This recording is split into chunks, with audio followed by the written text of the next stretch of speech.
Secretary of State for Business, Energy and Industrial Strategy.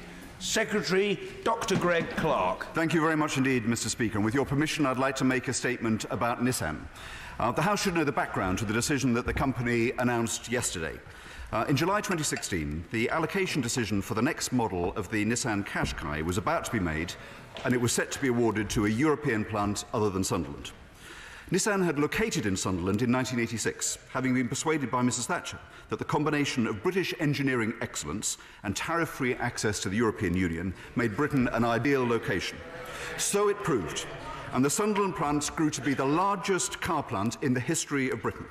The firm invested nearly £3.7 billion into it and currently employs around 7,000 people, with approximately another 35,000 in the supply chain. The prospect of losing easy access to the EU market was the principal concern of the company at the time. It was clear that if Sunderland lost the Qashqai, which accounted for over half of its production, mostly for export, the medium and long-term prospects for a plant losing scale would be bleak. Determined not to see the 30-year success of this plant come to an end, we set out over the coming months a strong case for backing Sunderland. This centred on 4 areas, all of which were about highlighting the success of and our strategy for the British motor industry.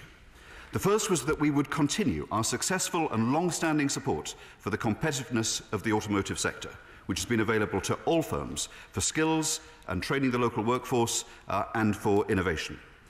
The Regional Growth Fund has supported over 30,000 companies, large, medium and small, since 2010, with £2.6 billion of public support.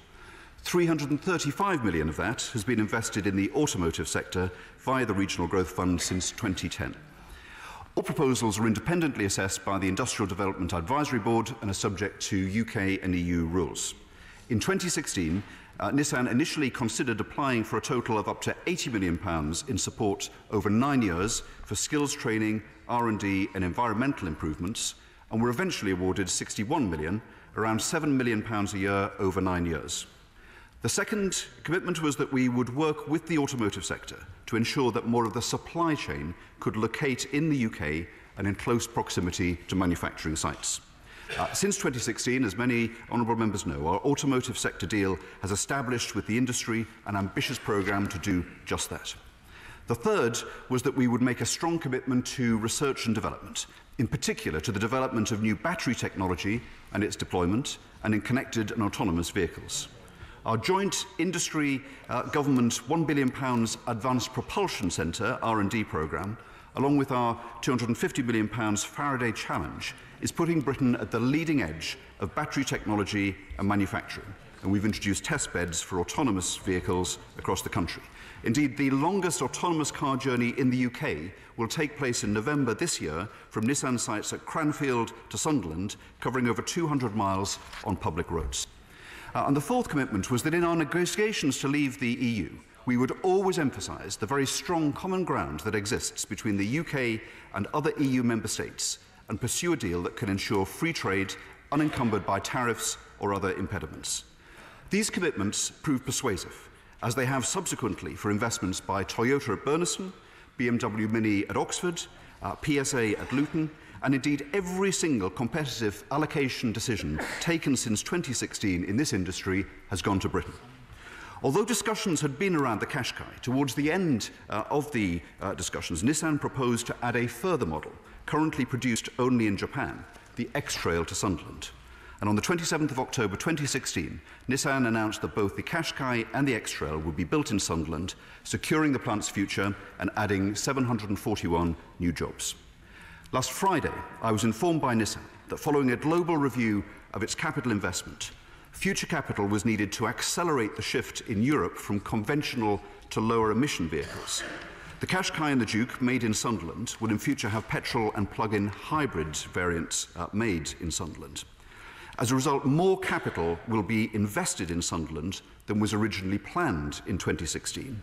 But this was accompanied by a decision to maintain Japan as the sole production location for the X-Trail model, rather than to establish a new production line in Europe. The consequence of this is that the existing jobs in Sunderland will be maintained by the increased investment, but the 741 additional jobs that would have been created in Sunderland will now not take place. Nissan confirmed that the production of the new Qashqai and Juke and Leaf will continue at Sunderland, and there are no implications of the decision for existing jobs at the plant. They also pointed out what they've said consistently since 2016, that the risk of a no-deal Brexit is a source of damaging uncertainty. And while I'm pleased that the decision taken in 2016 to build the Qashqai and to secure the Sunderland plant is unchanged, it's deeply disappointing to me and to the workforce that the extra jobs that would have come from the X-Trail will no longer be available. I told the House that I would publish the correspondence with Nissan at the time of their original decision as soon as the company advised that it was no longer commercially sensitive. I've previously shared it with the then chair of the Bays Select Committee, but I've agreed with Nissan that it's reasonable to publish it in full today, and colleagues will see that it sets out exactly what I told the House in October 2016. Grant support for training and development and environmental improvements were applied for and approved by the Industrial Development Advisory Board on the basis that both the Qashqai and the X-Trail models will be built in Sunderland.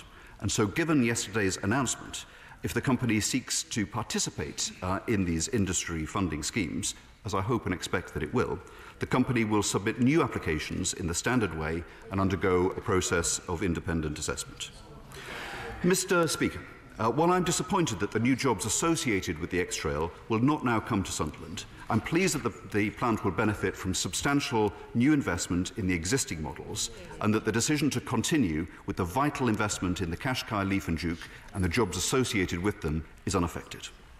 While the decision was made on broader business grounds, Nissan commented on the need for us to come together and to resolve the question of our future trading relationship with the EU. I believe their advice should be listened to and acted upon, so that our automotive industry, which is undergoing more change through innovation in the decade ahead than it has for most of the last century in areas like battery technology and artificial intelligence, can seize the opportunities for Britain to be a world leader in state-of-the-art car making, providing great jobs and careers for hundreds of thousands of people across our country during the years ahead. I commend the statement to the House.